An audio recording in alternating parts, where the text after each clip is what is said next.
Елена Бергман. Цена на ручную работу пугает, и что ни копейки я не уступаю.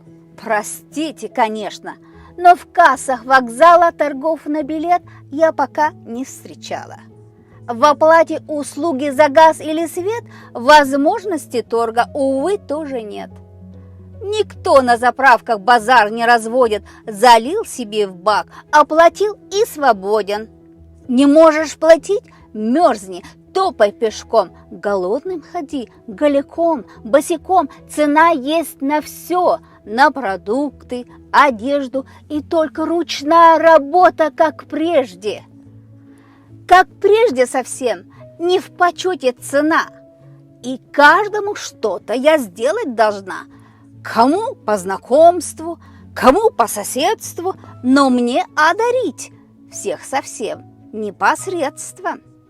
Никто из знакомых, соседей, друзей, имея зарплату, не делится ей. Никто не придет мне квартиру убрать, обед приготовить, белье постирать. Все ценят себя, ценят время свое, а я почему всем должна, ё-моё?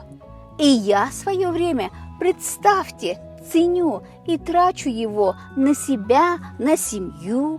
И если хотите иметь эксклюзив, то выходов 2. Я озвучу и их. Вы можете сами все сделать себе, ну или купить, но по этой цене.